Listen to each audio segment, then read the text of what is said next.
할렐루야. 우리 주님을 사랑하시면 아멘 하시겠습니다.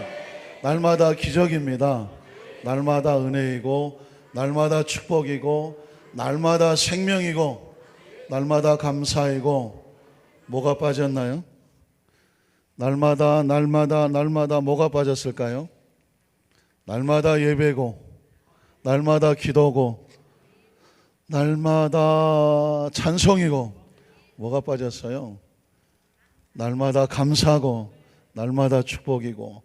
여러분, 우리 입술의 고백을 하나님께서 들으시고 하나님을 향한 이 아름다운 축복의 고백들과 이 신앙인 하나님께서 기뻐 받으시고, 하나님 하시는 말씀은 한 가지입니다.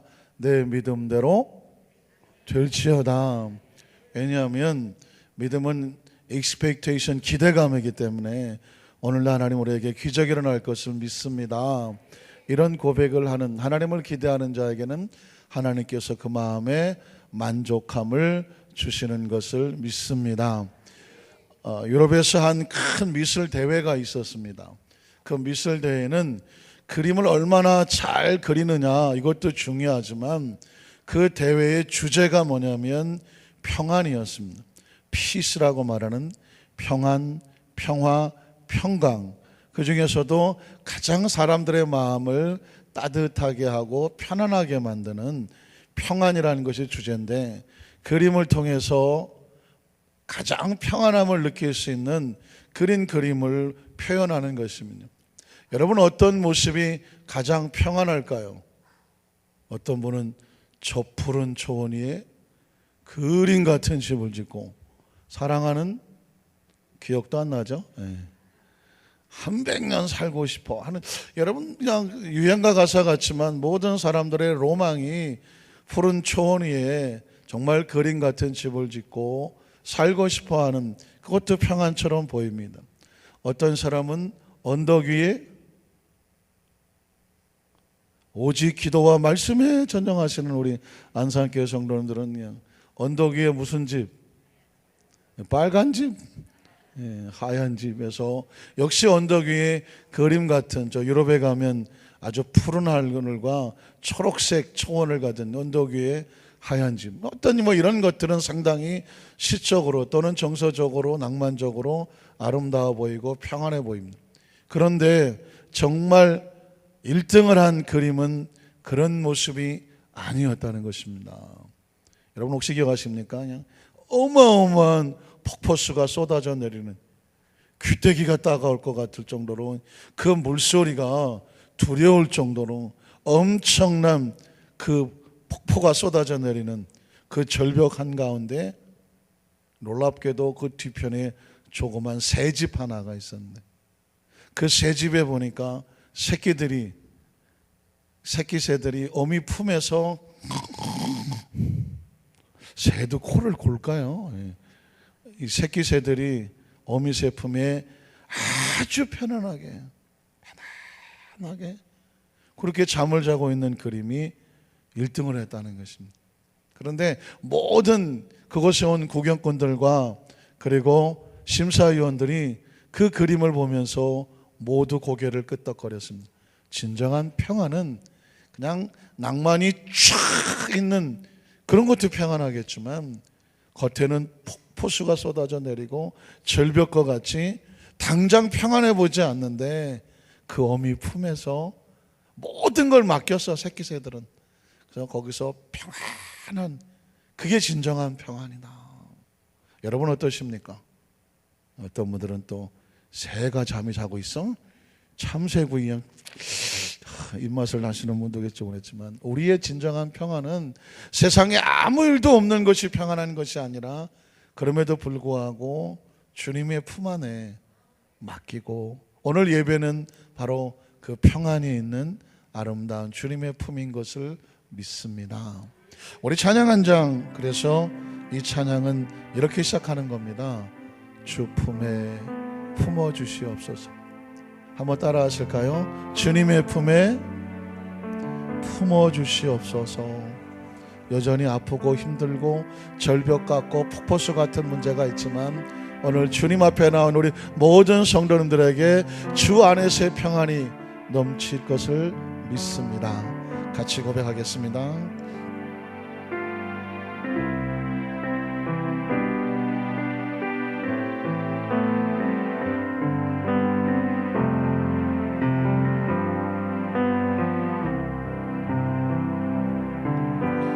주 품에 품으소. 우리 한번 그제 다 일어나서 주님 앞에 더 가까이 나가는 마음으로, 우리의 심령을 주 앞에 드리는 마음으로, 무겁고 힘든 거, 아프고 절망스러운 거 다 내려놓고 하늘을 바라보고 주님 품에서는 그 심령으로 우리 두 손을 들고 주님 앞에 고백합니다. 주와 함께 날아오르리. 고픈 가운데 나의 영혼 잠잠하게 주를 보리. 다시 한번 주 품에 품으소서. 주 품에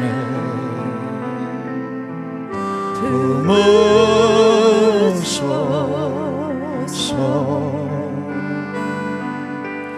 늘 영에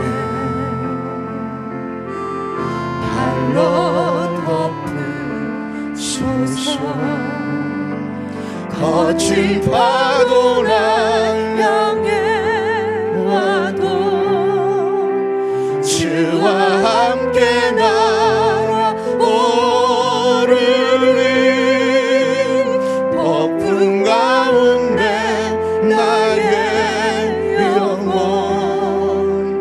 잠잠하게 주를 보리. 주님 안에 주님 안에 나 거하리.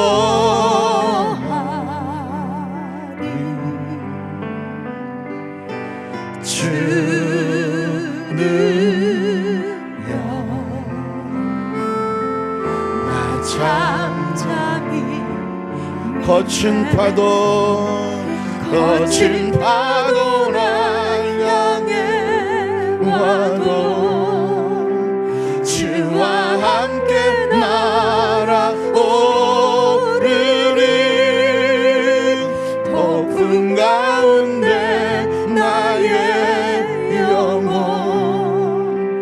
잠잠하게 주를 보리. 거친 파도 날 향해 와도 주와 함께 날아오르리. 폭풍 가운데 나의 영혼 잠잠하게 주를 보리라. 잠시 두 손을 가슴에 얹고 묵상으로 기도합니다. 사랑하는 성도 여러분, 세상은 흉흉합니다. 우리 장로님 기도하신 것처럼 하루아침에도 남북은 마치 당장이라도, 아니 한두 시간에 전쟁이 벌어질 것 같은 극한 대치가 수도 없이 예상치 못하게 우리 삶에 덜커덕 가다올 수 있습니다. 폭풍이 다가오는 것 같습니다. 거센 파도와도 같습니다. 남북은 아니더라도 우리의 삶의 현장 가운데, 가정에, 내 삶 속에, 관계 속에서 원치 않게 덜커덕 눈물 나는, 속상하는, 억울하는, 마음속에 비참하는, 처참하는, 어찌할 바 모르는 방황하는, 당황케 하는 문제는 여전히 다가옵니다. 하나님의 사람은 세상을 바라보면 늘 흔들릴 수밖에 없습니다. 그러나 우리는 주님의 품 안에서 평안하게 전혀 폭풍우와 거센 파도를 개의치 아니하는 오늘 주님 안에서의 평강과 평안함 우리의 마음속에 품게 하여 주시고, 흔들리지 않도록 성령님 주장하여 주시옵소서.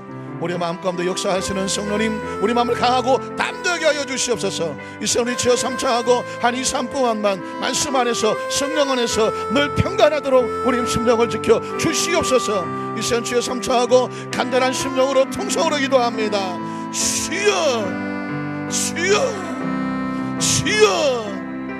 할렐루야. 전능하신 하나님 아버지, 오직 하나님 품 안에서, 하나님 안에서, 그 하나님께서 말씀이 육신되어 우리 가운데 오신 예수 그리스도 안에서, 우리 함께 세상 끝날까지 함께 하시는 거룩한 성령 안에서 하나님 조금도 당황하지 아니하고, 두려워하지 아니하고, 절망하지 아니하고, 낙심하지 아니하고, 서러워하지 아니하고, 억울해하지 아니하고, 미워하지 아니하고, 마음 가는 대로 하나님 바람 부는 대로, 물결치는 대로, 내 심정이 가는 대로 흔들리지 아니하도록, 하나님의 사람들 어떤 상황 가운데 외부에 어떤 문제가 다가온다고 할지라도 하나님 전혀 두려워하지 않고 절망하지 아니하시는 강하고 담대한 마음의 심정, 감사의 심정, 축복의 심정, 은혜의 심정, 기적의 심정, 하나님께서 용기의 심정, 희망의 심정, 미정의 심정, 우리 안산교회에서는 강하고 담대한 심정으로 채워주셔서 세상 그 어떤 것들도 우리의 마음을 흔들어 놓지 못하도록, 서운하게 하지 못하도록, 낙심하지 못하게 하도록, 절망하지 못하게 하도록, 쓰러지지 아니하도록, 원망하지 아니하도록, 절망하지 아니하도록,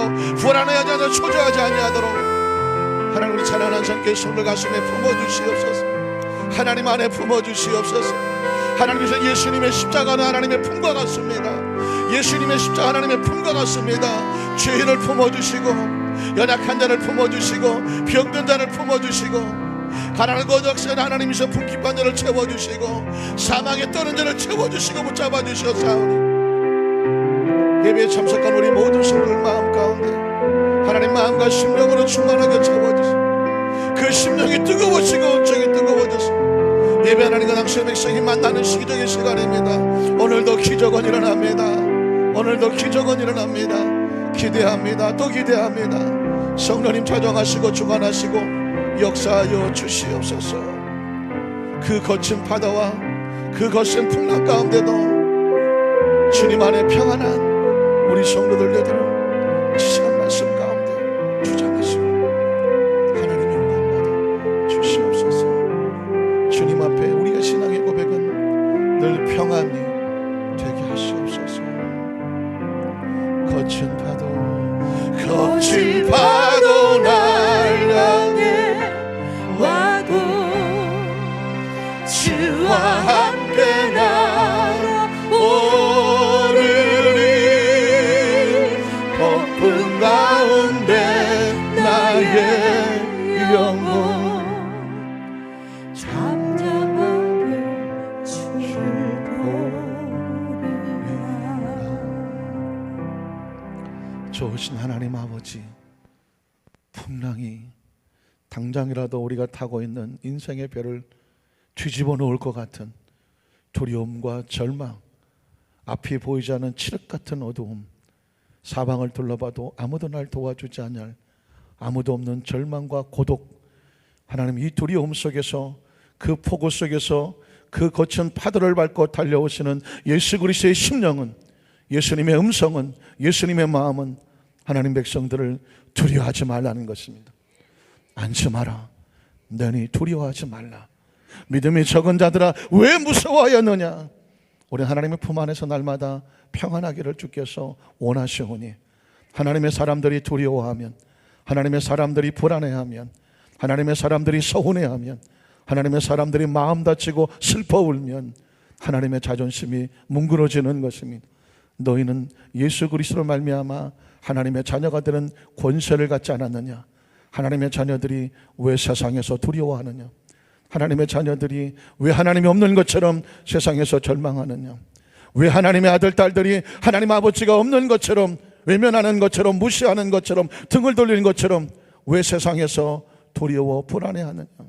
하나님의 사람들 절대 낭망하지 아니하고, 낙심하지 아니하고, 불안해하지 아니하고, 우리의 생애 소망을 하나님께 두었으니, 아버지께 두었으니, 아버지 오늘도 말씀 다가오시고 하나님 백성, 하나님의 자녀들을 품어주시고 새롭게 하시고 온전케 하시고 깨끗게 하시고 정결케 하시고 강하고 담대하게 하여 주셔서 늘 드려지는 하나님 수요의 배가 아니라 하나님과 당신의 백성들이 만나고 포옹하고 안아주시고 품어주시고 치료해 주시고 능력 주시고 채워주시고 차고 넘치게 하시는 축복의 시간이 되게 하여 주시옵소서. 예수님 이름으로 간절히 축복하고 기도드리옵나이다. 아멘. 자, 우선 한번 축복합니다. 하나님이 당신을 사랑하십니다. 우리는 하나님의 자녀들입니다. 강하고 담대하십시오. 두려워하지 말고 놀라지 마십시오. 우리는 하나님의 자존심입니다. 믿으십니까? 여러분이 하나님의 무엇이라고요? 자존심입니다. 여러분의 자녀가, 우리의 자녀가 세상에 나가서 부모를 무시하고 부모를 기대하지 아니하고 다니면서 절망하고 좌절하고 비굴하고 비겁하면, 낙심하고 낙마하고 쓰러지면 부모의 마음이 얼마나 찢어집니까? 하나님의 사람들은 세상에서 기웃거릴, 쭈삣거릴, 눈치볼, 그리고 여기저기 구걸하고 동령하고 동정하고 불쌍히 여겨달라고 눈치 보고 다닐 존재가 아닙니다. 기억하십니까? 영접하는 자, 곧 그 이름을 믿는 자들은 하나님의 하나님의 뭐요? 자녀가 되는 권세라고 하는, 하나님의 권세를 주셨습니다. 우리가 능력이 있어서가 아니라 아버지가 능력이 있어서 그분의 절대 권세와 절대 능력이 오늘도 우리 가운데 함께 하시는, 우리가 누구인지만 알면 정확한 정체성을 가지면 세상에서 절대로 쭈삣거릴 그럴 존재가 아닙니다. 눈빛이 살아야 되고, 눈빛을 좀 살려보세요. 눈빛을 그냥 흐리멍텅하지 마시고 눈빛을 좀 살려보세요. 눈빛. 하나님의 사람은 눈빛이 다르다니까. 얼굴도 좀 반듯하게 여러 가지 조화를 좀 맞춰보세요. 눈은 눈대로, 코는 코대로, 입은 입대로 따로 놀게 하지 말고 조화를 딱 초점을 맞춰보라니까. 얼굴이 언제 이뻐지냐면 초점이 맞을 때. 이것들이 사정없이 따로 놀아버리면 형편이 이상한 거예요. 아셨습니까? 아랫배에 힘을 빡세게 주시고 어깨를 딱 정렬을 하세요. 딱 삐뚤하게 하지 마시고 매일 매 순간 오늘도 내 생에 최고의 의미 있고 가치 있는 날입니다. 내 생에 최고의 날이에요. 오늘은 우리 생애 최고의 날입니다. 어제는 지나갔고 내일은 아직 오지 않았어요. 오늘 이 순간이 내 생애 최고의 날입니다. 그래서 영어에는 오늘을 선물이라고 말해요. 프레젠트라고 말합니다. 내 생애 최고. 그러니까 오늘 하루를 최상을 향해서 즐길 수 없으면, 누릴 수 없으면 과거도 의미 없고 내일은 더 의미가 없어요. 내일이 와도 마찬가지니까. 그래서 여러분, 예배에 참석하실 때는 오늘 이 자리가 내 생애 최고의 자리고 최고의 시간이고, 우리가 지금 누구 앞에 나와 있습니까? 하나님이란 거대한 존재를 인식해야 해요. 머릿속에 두셔요. 그분이 우리의 주인이 되시고 창조주가 되시고, 그렇죠? 우리 그분의 소속된 존재가 되시고, 그분을 찬양하는데요, 그분을 높이고 그분을 기쁘게 하는 것인데, 그분의 말씀을, 그분의 마음을 우리 마음속에 품으려고 하는 것입니다. 오늘 이 시간 하나님이 우리 모든 특별한 성도들에게 이 특별한 은총의 말씀 가운데 충만하시기를 주님의 이름으로 축원합니다. 한번 따라 하실까요? 예수 그리스도의 첫 번째 이정. 몇 번째 이정? 첫 번째 이정. 오늘 이런 제목으로 말씀의 은혜를 나누기를 원합니다. 여러분, 혹시 처음이라는 단어만큼 설레이는 단어가 있나요? 여러분, 처음 이 세상에 태어났을 때 기억하십니까? 난 다른 사람은 몰라도 우리 순복음, 여의도 순복음 안산교회 성도들은 기억력이 확실해서, 난 처음 이 땅에 태어나던 날 온 세상이 찬란하고 그 모든 사람들이 우리의 탄생을 축하해주며 우리와 같은 박수를 치던 그 순간, 아무도 기억을 못하십니까? 참 겸손하게 하나님께서 우리가 이 지구에 도착하던 날 우리의 기억은 없습니다. 무조건 얼마나 힘들고 어려웠던지 울었던 기억밖에. 울음소리는 기억하십니까? 혹시 여러분 태어나셔서 처음 뒤집기를 하던 날 기억하십니까? 생각 안 나셔요? 왜 생각이 안 나지? 맨날 이렇게 누워있다가 한번 뒤집던 그날, 아이고, 우리 아이가 한 6개월 때 아마 뒤집었나 그러는데 이놈이 밤새도록 뒤집었고 밤새도록 뒤집은 바람에 잠을 한숨도 못 잤다는 기억이 나요. 엎어놓으면 뒤집고 뒤집으면 엎어지고 아주 신났어. 그냥 그거 하나 배웠다고 밤새도록 하더라고요. 처음 걸었던 날 기억하십니까? 첫 발을 뛰던 날. 우리 안산교회에서는 오직 기도야, 오직 전도예요. 기억을 못해요. 혹시 처음 초등학교 입학하던 날을 기억하십니까? 손수건을 달고 키가 조금해서 맨 앞에 왔거나 키 커서 맨 뒤에 서거나 기억하십니까? 중학교 들어가서 교복 입던 날은 기억나세요? 여보, 우리 뭐 다 교복 세대. 아닌 사람도 있나? 뭐 혹시 나중에 쭉 넘어가서 첫사랑을 기억하시는가? 첫사랑? 벌써 눈물이 핑 도시네. 알아. 첫사랑에 실패하신 거 다 알아. 얼굴에 다 써 있어요. 첫사랑이 중요한 건 뭐냐면 성계시록에 보니까 에베소 교회에게 너희가 첫사랑을 잃어버렸다. 그랬더니 어떤 성도님이 이러더라고요. 목사님, 내 첫사랑을 찾게 하여 주시옵소서. 기도 제목을 들고 왔어요. 아니 왜요? 지금 남편이 싫으신가? 아니에요. 근데 왜? 성경에 보니까 첫사랑을 찾으라고 그래요. 그래서 목사가 필요한 거예요. 그냥. 그 첫사랑을 찾으라는 게 아니고 신앙에 처음 예수 믿고 은혜 받고 성령 받고 정말 늘 그 은혜 속에 살던 그 신앙의 첫사랑을 찾으라 그랬지. 누가 그냥 그 첫사랑을 찾으라 그래. 첫사랑을 다시 만나보신 분 계세요? 혹시 살다가? 우리 안산교회 성도님은 참 지혜로우셔. 안 만나는 게 만수무강에 좋아. 그 첫사랑 만나면 100% 뭐 한다? 실망해. 아주 실망해. 여러분이 지금 꿈꾸고 있는 그 모습 어린 반푼어치도 없어. 그냥 혹시 여러분의 사춘기 시절에 첫사랑이 조금 품에 있다면 그냥 그 모습이겠거니 하고 꿈속에 그냥 버려. 그걸 찾겠다고 난리 오만상을 해봤자 나중에 보면 내가 저걸 안 보네. 성경 속의 첫사랑은 신앙의 첫사랑을 말하는 거예요. 왜 여러분이 처음이라는 단어를 제가 이렇게 말씀을 드리냐면 예수님이 이 땅에 오셔서 말씀이 육신이 되어서 하나님이 이 땅에 오셔서 하나님의 나라가 이 땅에 오셔서 처음 행하신 기적이라고 하면 어마어마한 의미가 있지 않겠습니까? 우리가 그동안 요한복음 1장의 말씀을 나누었거든요. 요한복음 1장은 예수님이 누구이신가? 한번 따라 하실까요? 요한복음 1장은 예수님이 누구이신가? 왜냐하면 누구인지를 알아야 되거든요. 예수님을 정확히 알아야 신앙의 고백이 되거든요. 태초에 계셨던 말씀, 천지를 창조하셨던 말씀, 그 말씀이 없이는 하나도 만물이 창조되지 않았던 그 말씀, 그 하나님이 누구시라고요? 예수 그리스도는 말씀이고 하나님이고 그분이 만물을 지으셨다고 요한복음 1장은 선포합니다. 그 말씀이 육신이 되어 우리가 어디에 가운데 왔다고? 우리 가운데 왔다고. 제가 여러분 정리해 드리는 거예요. 요한복음 1장이 정리가 되지 않으면 예수님이 누구냐고 물으면 아는 것도 아니고 모르는 것도 아니야. 요한복음 1장이 정리가 돼야 예수님은 하늘에 계셨던 하나님의 말씀, 하나님 창조주, 그 하나님께서 생명을 갖고 빛을 갖고 요한복음 14절에 1장 14절에 우리 가운데 오셨어. 우리가 받던 은혜와 진리가 충만해.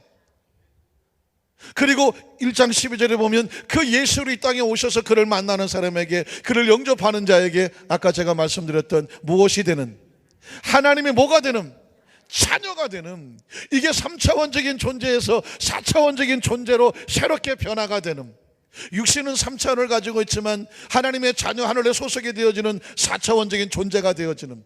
그래서 바울이 로마서에 말하는 것처럼 우리가 이 땅에 존재하지만 우리의 시민권은 USA, 우리의 시민권은 하늘에 있다고 말하는. 확실합니까?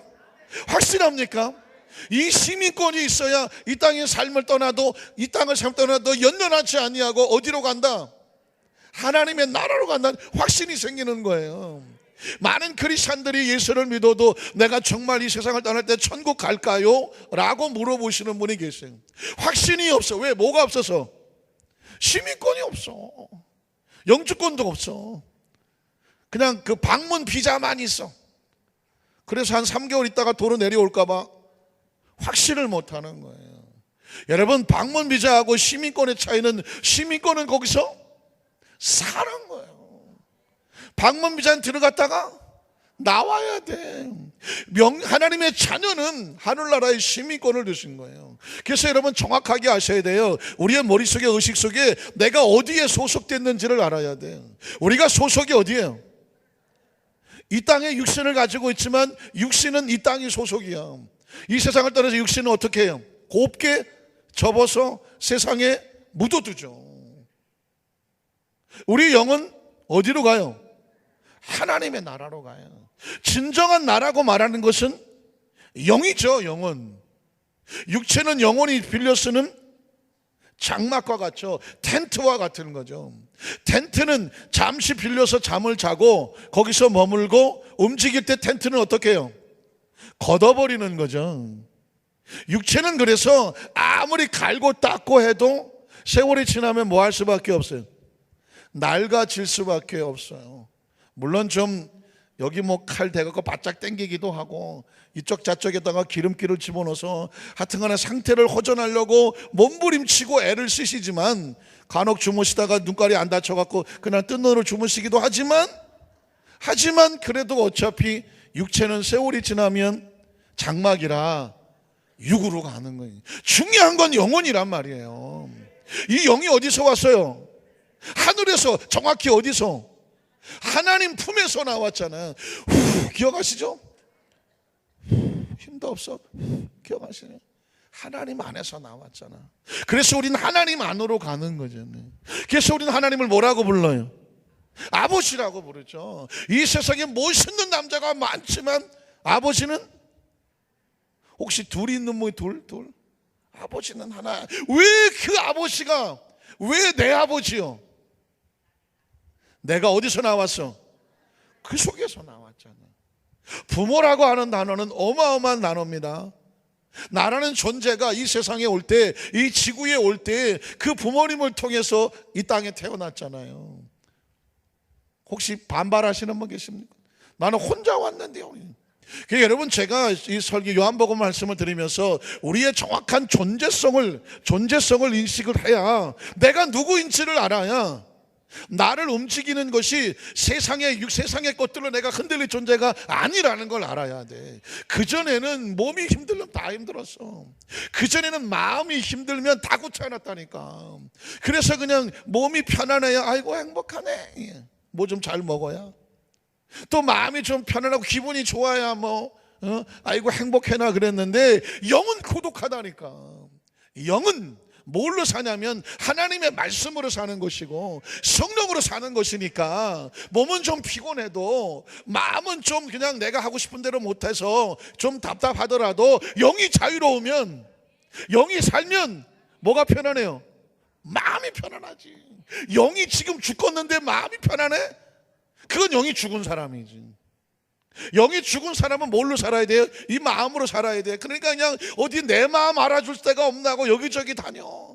특히 현대인들이 얼마나 외롭고 쓸쓸한지. 누가 좀 내 마음을 알아주면 그냥 아무 남자나 따라가. 최근에 미국에 보니까 어떤 실험을 했느냐면, 한 15살짜리로 이렇게 분장을 한 아주 잘생긴 배우가 요즘 스마트폰에 SNS라고 그래서 문자를 막 날렸어. 12살, 13살짜리 여자애들한테 내가 최근에 이 집에 이 동네 이사 왔는데 나 좀 친절하게 좀 안내해주고 같이 만나자. 근데 부모들은 말하기를, 낯선 남자가 그런 문자를 보내면 내 딸은 안 나올 것이다. 다들 부모들이 그렇게 장담을 했어요.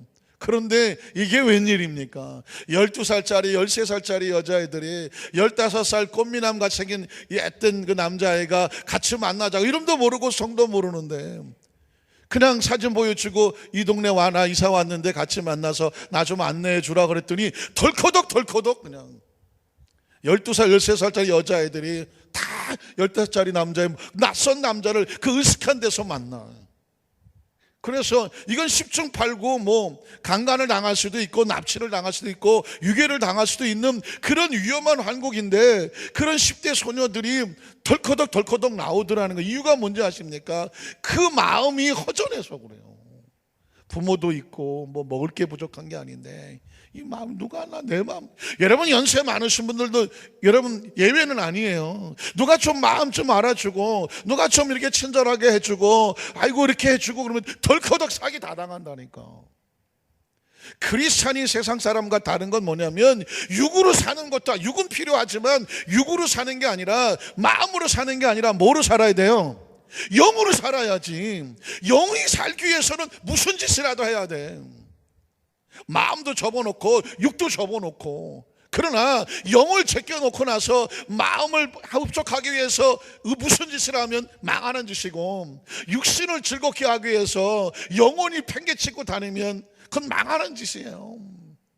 오죽하면 예수님이 이 땅에 오셔서 우리에게 하나님의 나라를 전해주냐면 그대로 마음으로 살고 마음 내키는 대로 살고 감정 끌리는 대로 살고 감정하고 싶은 대로 살고 육체의 정욕과 안목의 정욕과 눈에 보이는 대로 살면 망하게 되어 있어요. 인간은 동물이 아니, 동물이 영이 있어서 사람은 떡으로만 사는 게 아니라 하나님 위해서 나오는 말씀으로 살아야 돼.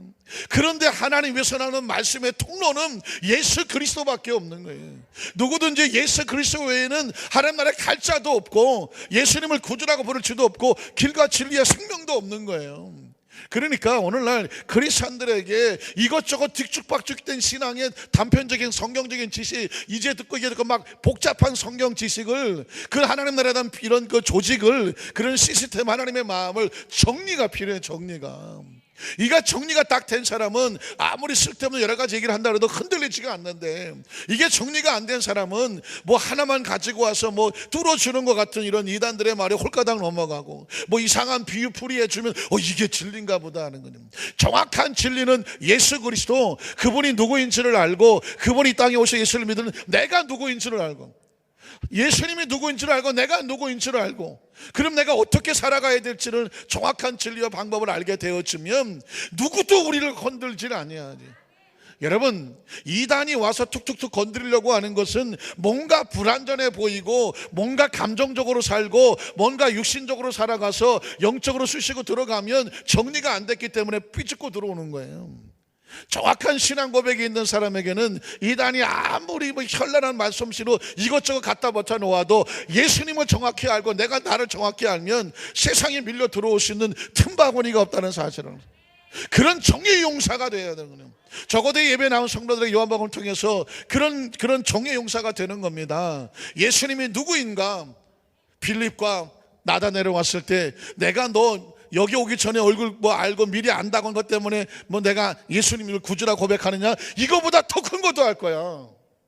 여러분, 예수님은 이 땅에 하나님 나라를 통째로 보여주시려고 오시는 거예요. 그래서 날마다 기적일 수밖에 없어요. 하나님 나라가 보여지는 것입니다. 이게 정리가 정하게 되면, 요한복음 1장이 정리가 되면 이제 그 정리된 상태 속에서 요한복음 2장이 가는 거예요. 그러면 뭐냐, 하나님의 나라가 우리 가운데 오시면 어떤 일을 행하시느냐. 요한복음 1장은 예수님이 누구이신가, 요한복음 2장은 이제 예수님이 그 하늘나라가 우리 가운데 무엇을 하실 것인가. 이게 요한복음 2장으로 넘어가는, 1장이 없이 2장으로 넘어갈 수는 없는 겁니다. 그래서 여러분, 1장을 그동안 제가 조목조목 차근차근 꼭꼭 씹어서 1장을 정리해 드리는 것이고, 1장이 머릿속에 딱 베이스가 기초가 깔리면 그 예수 그리스도가 이 땅에 오셔서 하나님의 나라가 여기를 왔어, 우리 가운데 왔어. 뭐 하실까?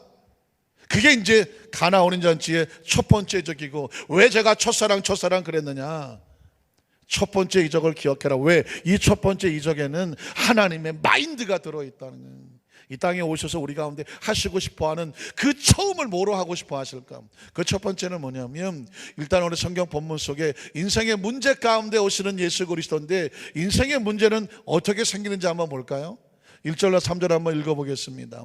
1절로 3절을 보면, 사흘째 되던 날 갈릴리 가나에, 자, 갈릴리란 지역에, 가나는 아프리카에 있는 나라 이름이 아니고 지역 이름이에요. 가나라고 하는 지역에 혼례가 뭐예요? 결혼식이 있었습니다. 자, 이스라엘 결혼식은 저녁에 주로 하고 2, 3주 동안 2, 3일 또는 뭐 일주일, 2주일도 계속 길어질 수가 있고 온 동네 사람 다 모이는 마을 잔치가 있는데, 예수님의 어머니도 거기 계셨고, 마리아를 말하죠. 2절에 보면 예수님과 그의 제자들도 혼례에 인바이트, 청함을 받으시고, 그러니까 예수님의 제자들까지도 청함될 정도니까 거의 마을 사람들이 다 모였다고 보면 됩니다. 그런데 이 아름답고 축복된 결혼잔치에 3절에 보니까 포도주가 어떻게 됐어요? 떨어졌어. 포도주가 어디에 떨어졌을까? 한국말은 참 재밌죠. 외국 사람들이 보면 이거 포도주가 어디로 떨어졌냐, 포도주가 떨어졌다는 다 먹어서 바닥이 낮다는 의미를 가지고 있습니다. 자, 문제는 뭐냐, 포도주가 떨어졌다는 것이 이 가나 혼인잔치의 문제예요. 자막은 지워도 되고요. 인생의 삶의 현장 가운데 뭐가 문제입니까? 내 문제의 원인이 뭐예요? 있어야 될 것이 없을 때 생기는 결핍의 문제가 있습니다. 자, 아까 말씀드린 것처럼 유대인들의 혼례식은 보통 1주, 2주, 심한 3주씩 간다. 잔치가 가는 거예요. 그러니까 결혼식을 준비했다고 하면 제일 먼저 여러 가지 준비한 다음에 포도주를 넉넉히 준비해 놓아서 마을이 전체가 마음껏 축하하고 잔치하고 그 사람들이 이 결혼 신랑 신부를 마음껏 축복해 줘야 돼요. 그 축복을 받으면서 행복하게 그 마을의 구성원으로서 평생 그 마을에서 함께 살아가는 것입니다. 그러니까 그 포도주가 떨어질 정도라고 하면 이제 잔치가 끝날 무렵 되는 클라이막스에 마음껏 취하고 이제 마음껏 즐긴 마을 사람들이 신랑과 신부에게 야 정말 잘 먹어서 정말 멋있는 잔치여서 행복한 잔치여서 잘 살라고 축복해 줘야 될 그 마지막 클라이막스 결정적인 순간에 포도주가 모자라게 된 것입니다. 우리 인생의 삶의 문제도 가만히 보면 죄는 뭐냐면 의가 떨어지면 죄인이 되는 거예요. 나름대로 신앙생활 또는 양심을 잘 지키고 오고 나름대로 선하게 살려고 다가왔는데 어느 날 덜커덕 어떤 잘못을 저질러서 내 속에서 양심이 가책이 되고 의가 상실되면 뭐가 들어와요? 죄가 들어오는 거예요. 우리가 왜 병이 듭니까? 건강하게 잘 나가다가 생명력이, 면역력이 떨어지면 포도주 떨어지듯이 면역력이 떨어지면 건강을 잃습니다.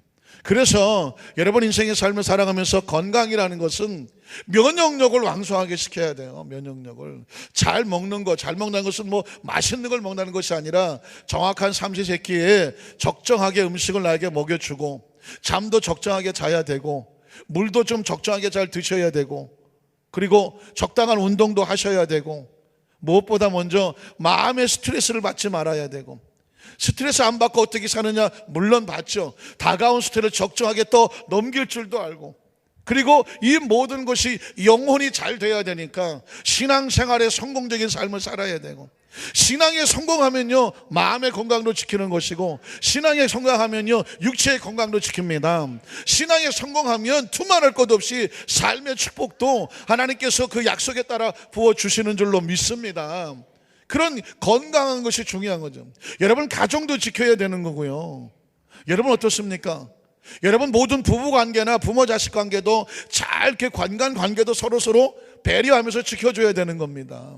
그 인간관계가 깨져나가면 이것처럼 힘든 것도 없어요. 관계를 지켜야 되고 사명도 지키는 겁니다. 사명은 죽어도 지켜야 돼요. 그 얘기는 뭐냐? 그만큼 목숨과 바꿀 만한 것이 사명이에요. 그래서 크리스찬들이 순교하는 겁니다. 왜? 그 사명 지키려고 순교하는 것입니다. 여러분 하나님께서 여러분에게 사명을 맡겨주시면 기분 좋으면 할매라고 하는 것이고 기분 나빠서 나 안 해. 이건 영적인 사명이 아니에요.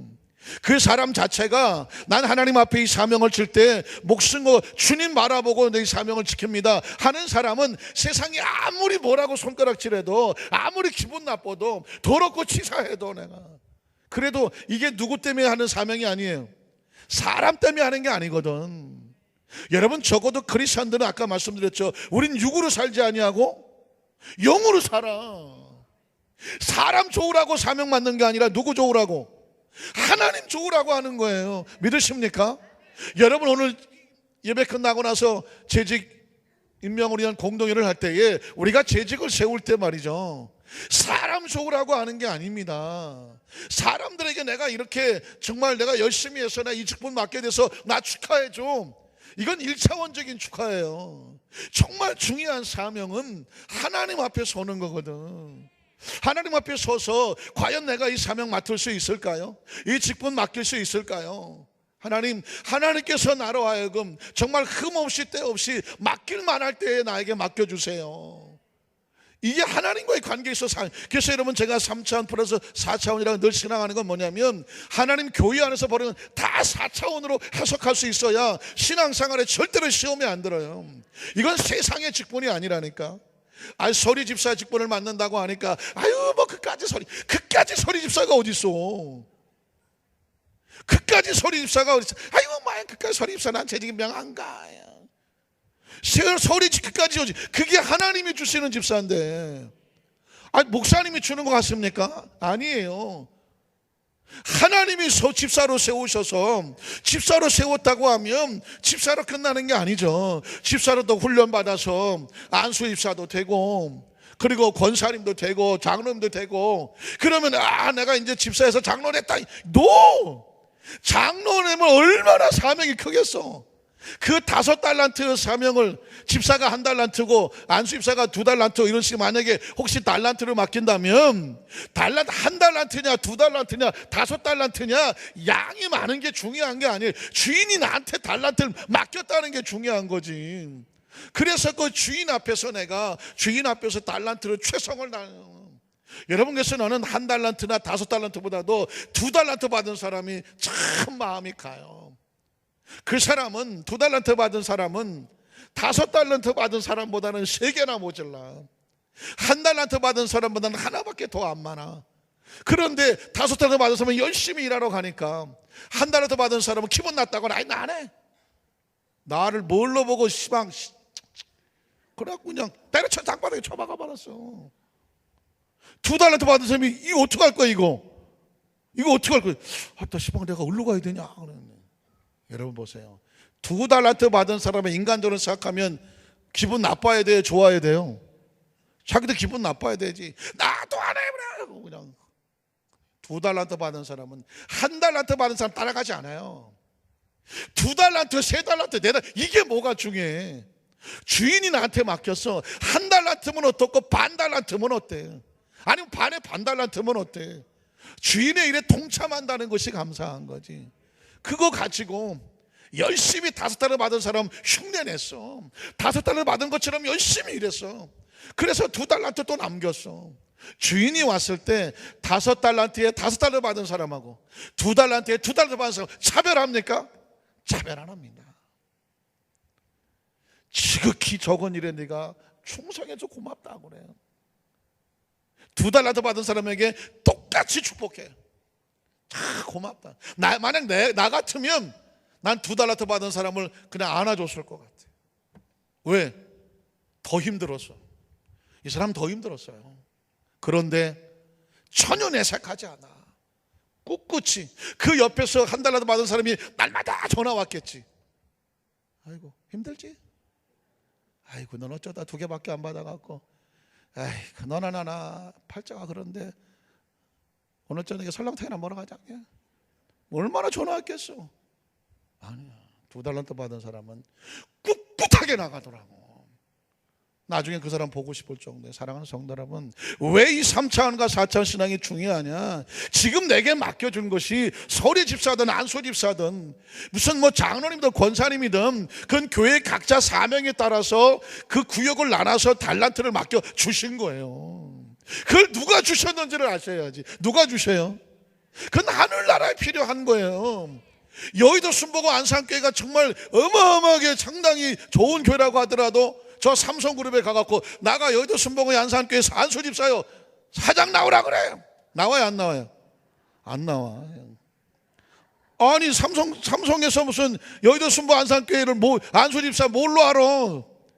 야 홈플러스 가갖고 내가 여의도 순복음교회 안산교회 저 서리집사야 나오라 그래요. 나와요 안 나와요? 안 나와. 서리집사나 안수집사나 장로나 목사님이나 이건 우리 교회 안에서 하나님의 나라의 직분이지. 내가 어디 청와대 가갖고 내가 목사인디? 저 가봅시다. 나와요 안 나와요? 안 나와. 그건 정부는 정부 나름대로의 나라에서 맡기는 직분이 있고, 우리는 하나님의 나라 속에 하늘나라의 직분이 있는 거예요. 정말 소중한 사람은 내가 1달란트를 받았다면 나는 얼마나 귀하고 눈물 나. 그리고 얼마나 감사해. 저거 5달러 받은 거는 죽어라고 5달러 남겨야 돼. 나는 하나만 하면 돼. 그냥 하나만 하면 되는데 내게 주어진 것에 그 1달란트에 충성하는 사람에게 2달란트 맡기는 거고, 2달란트에 충성하는 사람에게 3달란트 맡기는 거예요. 그러니까 우리 교회 안에서 여러분 일하실 때는 그냥 어떤 거든지 작은 거라도 맡겨주시면 감사하세요. 왜 그런지 아십니까? 하나님의 영권과 능력은 사명을 맡을 때 줘요. 사명을 맡을 때. 제가 영산신학대학원에 그때 여의도에서 가르칠 때 한 세대 없었을 때예요. 4기를 졸업을 했는데 그때 4기에 입학을 하니까 여의도 순복음교회 진짜 각 부서에서 난다 긴다고 하는 기라상 같은 봉사자들은 다 왔더라고. 몇백 명이 온 거예요. 몇백 명이 와서 시험을 치르고 면접을 해서 몇 명이 합격을 했냐면 100명이 합격을 했어. 딱 100명. 100명이 합격을 했을 때 나한테 몇 등이냐고 묻지 마. 묻지 마. 왜 자꾸 묻지? 장학금 받고 들어갔어. 1등이냐 2등이냐 묻지 마. 힘들어가지고 거기 들어갔어요. 거기 들어갔는데 문제는 뭐냐면 들어가자마자 나를 반장을 시켰어. 그 100명 중에 나이가 제일 어렸어요. 제가 나이가 제일 어렸어. 근데 덜커덕 반장을 시켰어. 그리고 총무를 붙여놨는데 나이가 제일 많은 태권도 9단짜리, 거의 뭐 우리 어머니하고 비슷한 나이에 있는 키도 이만하신 목사님, 지금 목사님 좀 그분이 총무예요. 그러니까 나이가 제일 어린 내가 회장이고 그분이 총무야. 그분을 내가 모시고 다녔어. 내가 아시는 것도 많고 태권도도 잘하고 뭐 경험도 많고 간증도 많아. 그런 분을 모시고 회장을 했어요. 그런데 그 1년 동안 회장한 동안에 얼마나 많이 울었고, 가장 영적으로 예민할 때, 가장 여릴 때, 그냥 늘 하나님 앞에 매달려서 그 순수한 것밖에 없었을 때. 그런데 여러분, 학교 가면 날마다 울었어. 왜? 이쪽에서는 이렇게 해달라고 그래. 회장! 저쪽에서는 또 반대로 해달라고 그래. 이게 할 짓이 못 되더라고, 이거. 발마다 울어. 여기 또 만족을 못 시키고, 여기 또 뭐, 그러니까 늘 우는 거예요, 그냥. 1년 내내 울고 다녔어. 그 총무님이 옆에 많이 도와주셔서 어쨌든 1년 동안에 맞췄어. 그래서 내가 뭐 했냐면 2학년 올라가서는 나는 봉사고 나발이고 그냥 아무것도 안 한다. 학교 다 때려쳤어. 그리고는 5분 전에 가서 앉았어. 종치면 총알같이 나왔어. 내가 그냥 1년 동안 아무 없는 것처럼 지내야 되겠다. 그리고 1년 동안 아무것도 안 했어. 그런데 말이죠, 어마어마하게 깨달았어요. 난 편해. 왜?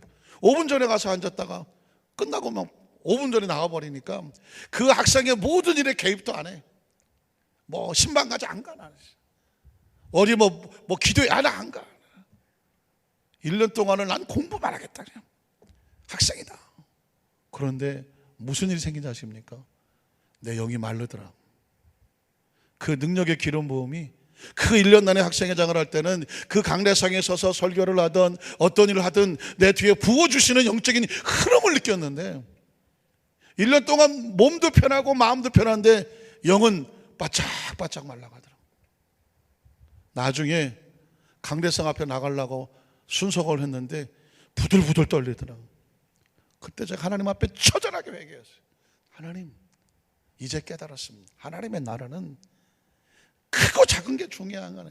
무엇인지 맡겨주시면 난 무조건 하면. 왜? 하나님의 나라는요, 사명자에게 능력을 주더라고. 직분을 맡아야 능력을 주시더라고. 아무것도 안 하면 아무것도 안 주시더라고.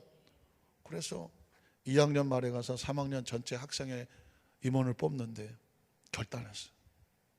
주위에서는 회장을 나가라 그러는데 회장을 해봤고 내가 총무를 나가 섬겨보겠다. 그래서 총무를 지원했는데 보니까 총무는 딱 2사람이 지원했고 회장만 8명이 나왔어. 그랬는데 회장 8명이 다 정견 발표를 자기 소견 발표해. 내 앞에 총무가 나가서 소견 발표해. 내가 맨 나중에 나가. 곧 기다리고 나가서 이 앞에 서서 그 학생들 앞에서 한 300명을 놓고 이제 내가 총무로 나오게 된 것을 발표하려고 하는데 얼마나 떨었는지 몰라. 얼마나 회개를 해서, 하나님, 내가 그동안 이 강대상에서 학생들을 그 자유자롭게 설교하고 뭐 가르치고 했던 이 모든 것이 내 능력인 줄 알았는데 아니었어. 하나님의 기름 부어 주셔야 됐던 것이. 일 안 하면 기름 부음도 없어. 일 안 하면. 일을 해야 기름 부음이 생겨. 여러분이 만약에 어떤 일 할 때 전도, 아유 힘들어, 전도하면 기름 부음이 있어. 전도 안 해도 좋아, 편해. 뭐 그 시간에 딴 데 가서 뭐 어디 가서 산채 비빔밥 섞어 드시면 돼. 그런데 배는 터지는데 영은 없어. 기도 안 해도 돼요. 굳이 기도. 대한민국에서 기도하지 말라는 목사는 저밖에 없을지도 몰라요. 기도 안 하면 편하지. 그런데 어디가 허전해요? 마음이 왜 허전할까요? 영이 허전하니까. 영이 허전한데 마음이 기쁘다? 그건 뭐 영적으로 돌아가신 분하고 똑같아. 하나님의 사람은 영으로 사는. 그래서 나는 그 이후에, 근데 놀라운 것은 그리고 나서 아주 겸손한 마음으로 나는 하나님이 사명을 주셔야 능력 주신다는 걸 알았다. 내가 부족하지만 학생회 총무로서 여러분을 섬겨보기 원합니다라고 아주 겸손하게 한마디 했는데, 그 막강한 2대1이잖아요. 2대1. 누가 됐겠어? 쥐가 됐다니까. 그 저하고 1대1로 붙었던 분이 지금 여의도 순복음교회 부목사를 하고 강릉 순복음교회에 가 있는 임형근 목사님이라고. 그분은 저하고 그 영산 들어갈 때 1, 2등으로 들어갔어. 나올 때 1, 2등으로 나왔어. 내가 차마 누가 1등이라고 말하지 않아. 묻지도 마 그냥. 그분은 아주 훌륭하신 분이에요. 서울대학교 나오시고 교사하시고 미국에 플러시나 가서 플러시나 성경 박사도 받으시고, 그리고 여의도 순복음교회 들어와서 부목사도 하시고, 그리고 강릉 순복음교회 담임 목사 하시는 분인데, 그분이 저하고 절친이죠. 절친이고 라이벌이었었어요. 저는 그때 배운 게 있어요. 그 이후로 하나님의 일이라고 하면 열일 제치고 달려가. 병원 가자, 병원 가자고, 신방 가자, 기도원 가자, 기도. 왜? 하나님의 일은 움직이면 능력이 어디서 와요? 하나님으로부터 와. 남들이 힘들어하는 건 죽어라고 하세요. 하나님 일은 죽어라고 하세요. 왜? 하나님이 채워주심이 있어. 왜 여러분 포도주가 떨어졌던 것이 인생의 문제냐? 공급이 끊어지면 떨어지는 거예요. 그러면 그 혼인잔치는 파장이 되는 거고, 이 신랑과 신부는 평생 어떻게 살아야 되는지 아십니까? 아유, 혼인잔치에 준비도 제대로 못해갖고 그 마을 속에서 못 살아. 아마도 어디 이민이라도 가셔야 될 것 같아요. 제가 말씀을 정리할게요. 포도주가 떨어진 것이 인생의 문제인 것처럼 신앙생활의 가장 무서운 것은 영이 고갈되는 것입니다. 성령이 떨어지는 것이고 비어지는 것입니다. 그러면 포도주야 이제 다음 시간에 예수님께서 채워주신 모습을 또 보겠지만, 우리의 영이 떨어지는 것은 우리가 성령으로 충만하지 못하는 이 떨어짐의 상태를 유지하고도 별 문제 없이 산다는 것은 무서운 현상입니다. 손톱 밑에 가시 하나만 아파 베개도 아파요, 안 아파요? 여러분 아시죠? 문득병 환자들이 아침에 일어나면 제일 먼저 하시는 게 뭔지 아세요? 꼬집어 보는 거예요. 여기저기 막 꼬집어 보는 거예요. 꼬집으면 아플까요, 안 아플까요? 아플까요, 안 아플까요? 아프죠. 꼬집는데 아픈데 꼬집어. 이유가 뭐예요? 꼬집는 순간 아프면 살았구나, 아직 내 신경이 살아있구나. 꼬집었는데 안 아파. 할렐루야, 안 아프다. 그런 사람 있을까요? 안 아프다는 얘기는 신경이 죽었다는 얘기예요. 우리는 아픔을 울어. 근데 그 양반은 아픔을 웃어. 살았다고. 아직 내 신경이 살아있다고. 여러분, 여러분의 속에 하나님의 성령께서 충만하신 영적인 감각이 살아있습니까? 살아있습니까? 몸이 힘들어도 마음이 힘들어도 내 영을 살리기 위해서 하나님의 공급을 기대하면서 어떤 사명이라도 절대로 어떤 핑계를 대고도 뒤로 물러서면 안 돼요. 아니, 뒤로 물러서세요. 뒤로 물러서면 몸은 편해요, 마음도 편해요. 하고 싶은 대로 했으니까. 그러나 영이 평안할지는 아무도 보장하지 못합니다. 하나님의 사람은 영으로 사는 것입니다. 영으로 살아요. 적어도 우리 여도수 안산교회 성령, 저는 제 고민이 하나 생기는, 어떻게든지 우리 안산교회 성령 반드시 성공시킨다. 여러분의 담임 목사님은 제가 이곳에서 우리 함께 만나서 설교하고 예배를 인도하는 동안에 저의 모든 목적은 뭐냐? 우리 성도들을 반드시 성공시킨다. 영적으로 성공시키고 건강으로 성공을 시키고 삶의 하나의 축복으로 성공시킨다. 적어도 영혼육 세계가 성공적이 되게 한다. 하나님께서 제 마음속에 최근에 가슴에 품어주면서 이 강단에서 선포되는 말씀과 기도와 찬양과 예배의 모든 핵심의 포인트는 우리 성도들을 성공시켜라. 우리 교회를 차고 넘치게 하라. 그러기 위해서 여러분, 여러분에게 피가 되는 말이면, 여러분에게 살이 되는 말이면, 여러분이 살리는 말씀이면 말씀에 근거해서 할 수 있는 가장 직설적으로, 가장 확실하게. 왜냐하면 우리 모두가 함께 살아야 되니까. 귀에 듣기 좋은 말이 아니라, 당장 마음에 그냥 뭉클거리는 말이 아니라, 내 영이 칼날같이 말씀의 핏발 위에 서서 너 거기서 문 열고 나가면 죽어, 나가지 마. 이게 살리는 말입니까? 그 사람에게 비정한 말입니까? 살리는 말이죠. 나가면 죽는데 나가지 말라고 해야죠. 나갈까요 말까요? 글쎄, 내 책임이 아니니까 나가시다가 추우면 도로 들어오시든지, 이건 아니잖아요. 때로 예수님은 강하게 우리에게 말씀하신, 하나님의 사람들은 반드시 성공해야 돼요. 영이 성공해야 되잖아요. 믿음의 마음의 신앙 성공해야 되잖아요. 건강함도 지켜내야 되잖아요. 축복도 지켜내야 되잖아요. 간절히 바라기는, 가나안 잔치에 포도주가 떨어져서 아픔이 되고 문제가 될 뻔한 상황은 예수님 안에서 회복되는 것은 다음 시간에 말씀하는 거로, 오늘 저와 여러분의 삶의 현장 가운데 어떻게 하든지 하나님 품 안에 있어서 마음에 지지 마세요. 감정에 지지 마세요. 기분에 지지 마세요. 육신에 지지 마세요. 영으로 반드시 사세요. 영을 승리시키세요. 영에 굴복하세요. 성령에 굴복하세요. 그게 우리가 사는 길이고, 가정에 희망이 있는 길이고, 삶에 희망이 있는 길입니다. 여러분, 이 말씀이 우리의 심령 속에 우리 영혼을 살리는, 여러분이 결단하고 각오하고 무엇인가에 따라서 결정하는데 이 말씀이 기초가 되고 원리가 되고 말씀이 축복이 되시기를 주님의 이름으로 축원합니다.